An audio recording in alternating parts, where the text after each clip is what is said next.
তাড়াহুড়ো করে কেক বানালে যা হয় আর কি। আজকের এই কেকটা আমি খুবই তাড়াহুড়োর মধ্য দিয়ে বানিয়েছি। যখন কেকটা আমি স্লাইস করছিলাম তখন স্লাইস করার সময় কেকটা আমি কাটার সময় ভেঙে ফেলি। আর তখনই বুঝলাম তাড়াহুড়োর কাজ কখনো ভালো হয় না। আসলে যখন আর্জেন্ট কেকের অর্ডার থাকে বা ৩ থেকে ৪ ঘন্টা আগে যে কেকের অর্ডারগুলো আসে সেগুলো একটু তাড়াহুড়ো করে বানাতে হয়। আর তাড়াহুড়ো করে বানাতে গিয়ে কিছু না কিছু ভুল আমি করেই ফেলি। যেমন আজকে কেক স্লাইস করতে গিয়ে আমি কেকটাকে ভেঙেই ফেলছিলাম লাস্ট স্লাইসটা।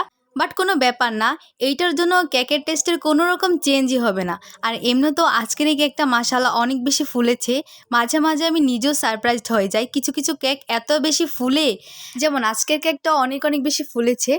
আমার মাঝে মাঝেই কেক বানানোর সময় কেক ফুলেই না, চুপসে যায়। কত প্রবলেম যে ফেস করতে হয়। তো যাই হোক, আজকের এই কেকটা নিয়েছে আমার একটা চাচুটা যখন দেশের বাইরে থাকতো তখন আমার কেকের ভিডিও দেখে আমাকে ইনবক্স করতো যে আমার থেকে কেক নিবে। তো আজকে সেই কেকটা নিয়েছে আর কি। তো আমি তো কেক বানানোর জন্য বারান্দাতে চলে এসেছি, কারণ বারান্দার যে ফুরফুরে বাতাস, সে বাতাসে আসলে কেক বানাতে ভালোই লাগে। তো আজকের এই কেকের কালারটা আমি একটু ডিফারেন্ট রাখার চেষ্টা করেছি, কারণ এই কালারের কেক আমি আর কখনো বানাইনি। প্রথমে ভেবেছিলাম এই কালারটা হয়তো কেকের সাথে ভালো লাগবে না, বাট আলহামদুলিল্লাহ কেকের ফাইনাল লুকটা অনেক বেশি ভালো ছিল। তো আমি কেকটাকে ফিনিশিং দিয়ে নিচ্ছি। ফিনিশিং দেওয়ার পর প্রায় আধা ঘন্টার মতো আমি নর্মাল ফ্রিজে রেখে দেবো যাতে ক্রিমটা সেট হয়।